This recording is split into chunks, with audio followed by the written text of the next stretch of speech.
மக்கள் படுக்கையில் படுத்திருக்கிறார்கள், ஆனால் தூக்கம் வருவதில்லை.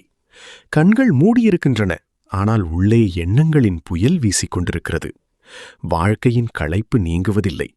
உடல் ஓய்வை விரும்புகிறது, ஆனால் மனம் அமைதி கொள்ள விடுவதில்லை.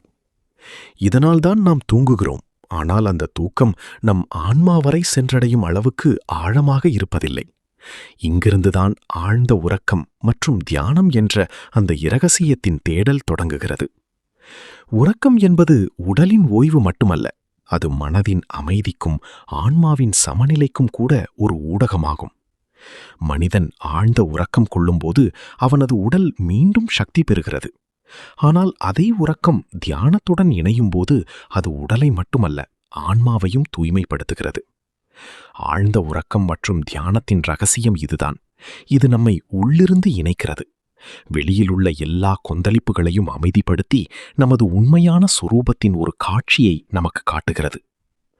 கௌதம புத்தர் வாழ்க்கையின் ஒவ்வொரு துறையிலும் தியானத்தின் முக்கியத்துவத்தை விளக்கியுள்ளார். தியானம் என்பது உட்கார்ந்து கண்களை மூடுவது மட்டுமல்ல, அது வாழ்வை வாழும் ஒரு கலை என்று அவர் கூறினார். ஒருவன் தியானம் செய்ய கற்றுக்கொண்டால் அவனது உறக்கமும் ஆழமாக விடும். தியானம் மனதின் குற்றங்களை சுத்தப்படுத்தி விடுகிறது. மனம் சுத்தமாகிவிட்டால் உறக்கம் இயல்பாகவே ஆழமாகவும் இனிமையாகவும் மாறிவிடும்.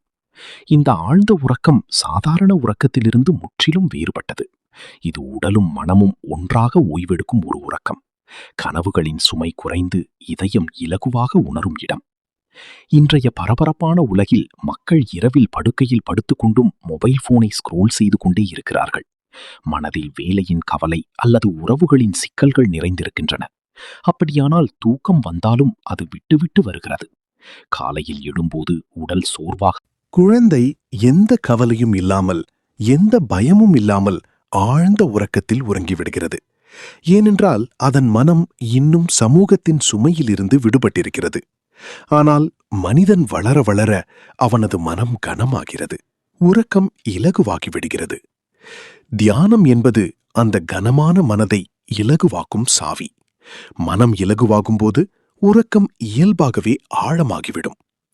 கற்பனை செய்து பாருங்கள், இரவு நேரம். வெளியே நாலாபுறமும் அமைதி பரவியிருக்கிறது. நிலவொளி பூமியை குளிர்ச்சியால் நிரப்புகிறது. நீங்கள் அமைதியான மனதுடன் படுக்கையில் படுத்திருக்கிறீர்கள். உங்களுக்குள் எந்த எண்ணமும் இல்லை, எந்த கவலையும் இல்லை. வெறும் ஒரு ஆழ்ந்த அமைதி மட்டுமே. மெதுவாக உங்கள் சுவாசம் நீண்டதாகவும் ஆழமாகவும் மாறுகிறது. நீங்கள் உள்ளிருந்து அப்படி ஒரு ஓய்வில் மூழ்குகிறீர்கள், ஆன்மா பிரபஞ்சத்துடன் இணைவது போல. இதுதான் ஆழ்ந்த உறக்கம் மற்றும் தியானத்தின் ரகசியம். இது தூங்கும் செயல்முறை மட்டுமல்ல, ஆன்மாவின் பயணம். நீங்கள் உங்களை நீங்களே சந்திக்கும் ஒரு அனுபவம். கௌதம புத்தர் எப்போதும் கூறினார், மனம் சஞ்சலமாக இருக்கும்போது உறக்கமும் சஞ்சலமாகிவிடும். ஆனால் மனம் நிலையாகிவிட்டால் உறக்கமும் நிலையாகவும் ஆழமாகவும் இருக்கும். தியானம் நம்மை அந்த நிலைத்தன்மையை நோக்கி அழைத்துச் செல்கிறது. ஒவ்வொரு நாளும் சில கணங்கள் தியானத்தில் செலவிடுவதன் மூலம் நமக்குள் இருக்கும் சிக்கல்களை நாம் அவிழ்க்க முடியும். இந்த செயல்முறை மெதுவாக நமது தூங்கும் முறையை மாற்றிவிடுகிறது. இரவில் படுக்கைக்கு செல்லும்போது மனம் அமைதியாக இருக்கும். எண்ணங்களின் இரைச்சல் நின்றுவிடும். உறக்கம் ஒரு புனிதமான பயணம் போல தோன்றும். ஆழ்ந்த உறக்கம் மற்றும் தியானத்தின் ரகசியம் ஆரோக்கியத்திற்கு மட்டுமல்ல, வாழ்க்கையின் ஒவ்வொரு அம்சத்திற்கும் முக்கியமானது. நாம் ஆழ்ந்த உறக்கம் கொள்ளும்போது நமது மூளை மேலும் தெளிவாகிறது. நமது சிந்தனை நேர்மறையாகிறது. நமது உறவுகளும் மேலும் இனிமையாகின்றன. தியானத்துடன் இணைந்த உறக்கம் நமக்கு கருணை, அன்பு மற்றும் பொறுமையை கற்றுக் கொடுக்கிறது. வாழ்க்கையின் சுமை நாம் நினைப்பது போல கனமானது அல்ல என்று இது நமக்கு கற்பிக்கிறது. நாம் அதை சுமக்கும் வழியை மாற்ற வேண்டும், அவ்வளவுதான். இந்த ரகசியம் நமக்கு இதையும் புரிய வைக்கிறது. உண்மையான உறக்கமும் தியானமும் இரவின் பகுதி மட்டுமல்ல, அது முழு நாளின் சாதனை. நாம் நாள் முழுவதும் எப்படி சிந்திக்கிறோம், எப்படி நடந்து கொள்கிறோம், அதுவே நமது இரவு உறக்கத்தை பாதிக்கிறது. நாள் முழுவதும் மனம் அமைதியின்றி இருந்தால் இரவில் ஆழ்ந்த உறக்கம் சாத்தியமில்லை. ஆனால் நாள் முழுவதும் நாம் தியானத்தையும் சமநிலையையும் பராமரித்தால் இரவில் உறக்கம் தானாகவே ஆழமாகிவிடும். ஆகவே இந்த ரகசியம் நமக்கு வாழ்க்கையின் மிக ஆழமான பாடத்தை தருகிறது. உறக்கமும் தியானமும் இரண்டு வெவ்வேறு விஷயங்கள் அல்ல. இவை இரண்டும் ஒரே நாணயத்தின் இரு பக்கங்கள். தியானம் மனதை தயார் செய்கிறது, உறக்கம் உடலை தயார் செய்கிறது. இரண்டும் சேர்ந்து நமக்கு முழுமையான ஓய்வை தருகின்றன. ஒவ்வொரு காலையும் ஒரு புதிய தொடக்கமாக இருக்கும் வாழ்க்கையை வாழும் சக்தியை நமக்கு தருகின்றன. இந்த அறிமுகம் ஆழ்ந்த உறக்கம் மற்றும் தியானத்தின் ரகசியத்தில் மறைந்திருக்கும் அந்த ஆழமான பயணத்திற்கான ஒரு கதவு மட்டுமே. இது நமக்கு ஒரு அழைப்பு விடுக்கிறது.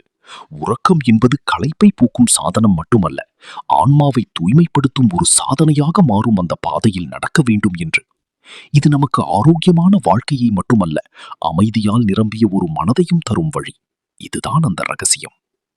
வணக்கம் நண்பர்களே, உங்களை எங்கள் சேனல் மோட்டிவேஷனல் புத்தாவில் உங்களுக்கு பிடித்திருந்தால் வீடியோவை லைக் செய்து சேனலை சப்ஸ்கிரைப் செய்ய மறக்காதீர்கள். மிக நீண்ட காலத்திற்கு முன்பு ராஜகிரக நகருக்கு அருகில் ஒரு அமைதியான அடர்ந்த காடு இருந்தது. அந்த காட்டின் நடுவே கௌதம புத்தர் தன் சீடர்களுடன் தங்கியிருந்தார். நாலாபுறமும் ஆழ்ந்த அமைதி பரவியிருந்தது. பறவைகளின் கீச்சொலி, காற்றின் சலசலப்பு, அருகில் ஓடும் நதியின் சலசல ஒலி எல்லாம் சேர்ந்து ஒரு அற்புதமான இசையை உருவாக்கின. இந்த சூழலில்தான் புத்தர் தன் சீடர்களுக்கு வாழ்க்கையின் ஆழமான ரகசியங்களை கற்பித்தார். ஒரு நாள் மகத நாட்டின் ஒரு வியாபாரி அவரிடம் வந்தார். வியாபாரி மிகவும் செல்வந்தர். ஆனால் அவரது கண்களுக்கு கீழே ஆழ்ந்த சோர்வு இருந்தது. முகம் வாடியிருந்தது. மனதில் கவலையும் அமைதியின்மையும் நிரம்பியிருந்தன. அவர் புத்தரின் பாதங்களில் அமர்ந்து சொன்னார், பிரபு, என்னிடம் செல்வம் இருக்கிறது, வளம் இருக்கிறது, குடும்பம் இருக்கிறது. ஆனால் ஒரு விஷயம் மட்டும் எனக்கு கிடைப்பதே இல்லை, ஆழ்ந்த உறக்கமும் மன அமைதியும். இரவில் கண்களை மூடினால் மனம் ஓடிக்கொண்டே இருக்கிறது. கடந்த கால நினைவுகளும் வரும் நாளை பற்றிய கவலையும் என்னை விழித்திருக்க வைக்கின்றன. எவ்வளவு முயன்றாலும் தூக்கம் என்னை விட்டு ஓடிவிடுகிறது. தயவு செய்து ஆழ்ந்த உறக்கம் மற்றும் தியானத்தின் ரகசியம் என்ன என்று சொல்லுங்கள். புத்தர் புன்னகைத்து சொன்னார், மனித வாழ்க்கையில் மிகப்பெரிய செல்வம் அவனது விழிப்புணர்வு. மனிதனின் மனம் கடந்த காலத்திலும் எதிர்காலத்தின் கவலையிலும் சிக்கிக்கொள்ளும் போது உறக்கம் அவனிடமிருந்து கோபித்துக் கொள்கிறது. ஆழ்ந்த உறக்கம் மனம் முழுமையாக நிகழ்காலத்தில் இருக்கும்போது மட்டுமே வரும். தியானம் அதற்கான வழி. வியாபாரி கேட்டார், பிரபு, இந்த தியானம் என்றால் என்ன? இது சந்நியாசிகளுக்கு மட்டும்தானா, அல்லது ஒரு வியாபாரியும் இதை செய்ய முடியுமா? புத்தர் அன்புடன் சொன்னார், தியானம் ஒரு குறிப்பிட்ட வகுப்பினரின் உரிமை அல்ல. அது சுவாசம் போன்றது. எல்லோரும் சுவாசிப்பது போல எல்லோரும் தியானம் செய்ய முடியும். தியானத்தின் பொருள் மனதை நிகழ்காலத்தில் நிலைநிறுத்துவது, ஒவ்வொரு எண்ணத்தையும் பார்ப்பது, மெதுவாக அதை கடந்து செல்வது. அன்று புத்தர் தன் சீடர்களுக்கும் வியாபாரிக்கும் ஒரு ஆழமான பாடத்தை கற்றுக் கொடுக்க ஒரு கதை சொன்னார். மிக நீண்ட காலத்திற்கு முன்பு ஒரு இளைஞன் இருந்தான். அவன் ஒவ்வொரு இரவும் அமைதியின்றி புரண்டு படுத்துக் கொண்டிருந்தான். நாளை என்ன ஆகும்? நாளை எப்படி இருக்கும்? நாளை யாரை சந்திப்பேன்? நாளை எவ்வளவு பணம் சம்பாதிப்பேன் என்ற கவலை அவனை பிடித்துக் கொண்டது. அந்த கவலை மிகவும் அதிகமாகி அவனது உடலும் நோய்வாய்ப்பட்டது. ஒரு நாள் அவன் என்னிடம் வந்து, பிரபு, இரவில் என்னால் தூங்க முடியவில்லை, எனக்கு அமைதி வேண்டும் என்றான். நான் அவனிடம் சொன்னேன், இரவில் தூங்கச் செல்லும்போது முதலில் உன் சுவாசத்தை கவனி. கண்களை மூடி சுவாசம் உள்ளே போவதையும் வெளியே வருவதையும் மட்டும் அனுபவி. அதை கட்டுப்படுத்தாவை, வெறுமனே பார். மெதுவாக எண்ணங்கள் அமைதியாகிவிடும். எண்ணங்கள் அமைதியானதும் ஆழ்ந்த உறக்கம் தானாகவே வந்துவிடும். வியாபாரி மிகுந்த ஆர்வத்துடன் இதை கேட்டுக்கொண்டிருந்தார். அவர் கேட்டார், பிரபு, ஆனால் என் மனமும் மிகவும் கொந்தளிக்கிறது. கண்களை மூடியதும் என் வியாபார ஒப்பந்தங்கள், லாப நஷ்டம், குடும்ப பிரச்சனைகள் எல்லாம் என் முன் வந்து நிற்கின்றன. புத்தர் சொன்னார், மனம் குரங்கு போன்றது. அது ஒரு கிளையிலிருந்து இன்னொரு கிளைக்கு தாவும். ஆனால் அதை ஒரே இடத்தில் அமர வைக்க நீ கற்றுக்கொண்டால் அது அமைதியாகிவிடும். அதுதான் தியானத்தின் பயிற்சி. அன்று இரவு வியாபாரி புத்தர் சொன்ன முறையை பின்பற்றினார். சுவாசத்தை கவனிக்க தொடங்கினார். முதலில் மனம் அங்கும் இங்கும் ஓடியது. ஆனால் புத்தரின் வார்த்தைகளை நினைவு கூர்ந்தார். ஓடும் மனதை பிடிக்கக்கூடாது, வெறுமனே பார்க்க வேண்டும். மெதுவாக அவரது மனம் அமைதியாக தொடங்கியது. வாழ்க்கை மிகப்பெரிய மாற்றம். இப்போது ஒவ்வொரு இரவும் அவருக்கு ஆழ்ந்த உறக்கம் வந்தது. அவரது முகத்தில் ஒரு ஒளி இருந்தது. மக்கள் அவரை சந்திக்க வந்தபோது சொன்னார்கள், உங்களுக்குள் ஏதோ புதிதாக இருக்கிறது. உங்கள் முகம் முன்பை விட அமைதியாகவும் மகிழ்ச்சியாகவும் தெரிகிறது. ஒரு நாள் வியாபாரி புத்தரிடம் சொன்னார், பிரபு, இப்போது புரிந்து கொண்டேன். உண்மையான சுகம் வெளியில் இல்லை. உண்மையான சுகம் மன அமைதியிலும் ஆழ்ந்த உறக்கத்திலும் தான் இருக்கிறது. முன்பு என் செல்வம்தான் எனக்கு சுகம் தரும் என்று நினைத்தேன். ஆனால் அதுதான் என்னை இரவு முழுவதும் விழித்திருக்க வைத்தது. உண்மையான சுகம் இந்த தியானத்தில்தான் இருக்கிறது. இது எனக்குள் சமநிலையையும் இயல்பையும் கொண்டு வந்து விட்டது. புத்தர் புன்னகைத்து சொன்னார், இதுதான் வாழ்க்கையின் ரகசியம். ஆழ்ந்த உறக்கமும் தியானமும் இரண்டும் ஒன்றோடொன்று இணைந்தவை. தியானம் வரும்போது உறக்கம் ஆழமாகிறது. உறக்கம் ஆழமாகும் போது தியானம் இயல்பாகிறது. இது மனிதனை ஒரு நிலைக்கு கொண்டு செல்கிறது. அங்கு அவன் வாழ்க்கையின் எந்த சூழ்நிலையிலும் நிலையாகவும் அமைதியாகவும் இருக்க முடியும். புத்தரின் இந்த வார்த்தைகள் வியாபாரியை மட்டுமல்ல, அவரது எல்லா சீடர்களையும் ஆழமாக பாதித்தன. எல்லோரும் அனுபவித்தார்கள். தியானம் என்பது ஒரு சாதனை மட்டுமல்ல, வாழ்க்கையை வாழும் கலை. மனிதன் தியானத்தில் மூழ்கும்போது அவனது ஒவ்வொரு செயலும் தியானமயமாகிவிடும். அவன் நடப்பது, பேசுவது, உண்பது, குடிப்பது எல்லாம் ஒரு வகையான தியானமாக மாறிவிடும். அப்போது வாழ்க்கை ஒரு இனிய இசையாக மாறும். உறக்கம் அந்த இசையின் மிக அழகான பகுதியாக இருக்கும். மெதுவாக இந்த செய்தி மகதம் முழுவதும் அதன் சுற்றுப்புற நாடுகளிலும் பரவியது. மக்கள் சொல்லத் தொடங்கினார்கள், புத்தர் உறக்கத்தையும் ஆன்மீக சாதனையின் ஒரு பகுதியாக்கிவிட்டார். மக்கள் வெகு தூரத்திலிருந்து வெறும் இதை கற்க வந்தார்கள். தூங்குவதற்கு முன் தியானம் எப்படி செய்வது என்று. அவர்கள் தியானம் செய்தபோது அவர்களுக்கு உறக்கம் மட்டுமல்ல, வாழ்க்கையில் ஒரு புதிய திசையும் கிடைத்தது. இப்படி புத்தர் இந்த ரகசியத்தை வெளிப்படுத்தினார். ஆழ்ந்த உறக்கமும் தியானமும் வெவ்வேறு அல்ல. அவை ஒரே நாணயத்தின் இரு பக்கங்கள். தியானம் மனதிற்கு அமைதி தருகிறது. அந்த அமைதிதான் ஆழ்ந்த உறக்கமாக மாறுகிறது. மனிதன் இந்த ரகசியத்தை புரிந்து கொள்ளும்போது அவனது வாழ்க்கை உள்ளும் வெளியும் சமநிலையாகிவிடும். இன்றும் புத்தரின் இந்த போதனை உயிருடன் இருக்கிறது. யாராவது அமைதியின்றி தூங்க முடியாமல் தவிக்கும் போது, கவலையில் மூழ்கியிருக்கும் போது, களைப்பால் உடைந்திருக்கும் போது அவன் புத்தரின் இந்த வார்த்தைகளை நினைவு கூறலாம். சுவாசத்தை கவனி, நிகழ்காலத்தில் இரு. மெதுவாக உன் மனம் தானாகவே ஆழ்ந்த உறக்கம் மற்றும் தியானத்தின் மகா சமுத்திரத்தில் மூழ்கிவிடும். மனிதன் தியானத்தில் மூழ்கும்போது அவனது ஒவ்வொரு செயலும் தியானமயமாகிவிடும். அவன் நடப்பது, பேசுவது, உண்பது, குடிப்பது எல்லாம் ஒரு வகையான தியானமாக மாறிவிடும்.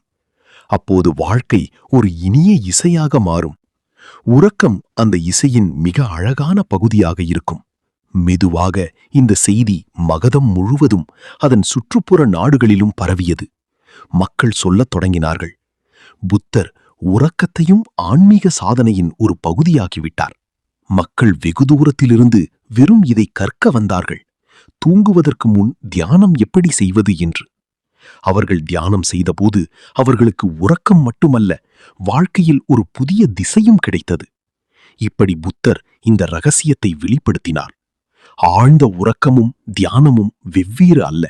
அவை ஒரே நாணயத்தின் இரு பக்கங்கள். தியானம் மனதிற்கு அமைதி தருகிறது. அந்த அமைதிதான் ஆழ்ந்த உறக்கமாக மாறுகிறது. மனிதன் இந்த ரகசியத்தை புரிந்து கொள்ளும்போது அவனது வாழ்க்கை உள்ளும் வெளியும் சமநிலையாகிவிடும். இன்றும் புத்தரின் இந்த போதனை உயிருடன் இருக்கிறது. யாராவது அமைதியின்றி தூங்க முடியாமல் தவிக்கும் போது, கவலையில் மூழ்கியிருக்கும் போது, களைப்பால் உடைந்திருக்கும் போது அவன் புத்தரின் இந்த வார்த்தைகளை நினைவு கூறலாம். சுவாசத்தை கவனி, நிகழ்காலத்தில் இரு. மெதுவாக உன் மனம் தானாகவே ஆழ்ந்த உறக்கம் மற்றும் தியானத்தின் மகா சமுத்திரத்தில் மூழ்கிவிடும். இந்த கதை நமக்கு கற்றுக் கொடுக்கிறது, வாழ்க்கையின் உண்மையான சுகம் போக விலாசத்தில் இல்லை, மன அமைதியிலும் ஆன்மீக சமநிலையிலும் தான் இருக்கிறது. இதுதான் ஆழ்ந்த உறக்கம் மற்றும் தியானத்தின் ரகசியம். இந்த கதை நமக்கு கற்றுக் கொடுக்கிறது, வாழ்க்கையின் உண்மையான சுகம் போக விலாசத்தில் இல்லை, மன அமைதியிலும் ஆன்மீக சமநிலையிலும் தான் இருக்கிறது. இதுதான் ஆழ்ந்த உறக்கம் மற்றும் தியானத்தின் ரகசியம். இந்த கதை நமக்கு கற்றுக் கொடுக்கிறது, வாழ்க்கையின் உண்மையான சுகம் போக விலாசத்தில் இல்லை, மன அமைதியிலும் ஆன்மீக சமநிலையிலும் தான் இருக்கிறது. இதுதான் ஆழ்ந்த உறக்கம் மற்றும் தியானத்தின் ரகசியம்.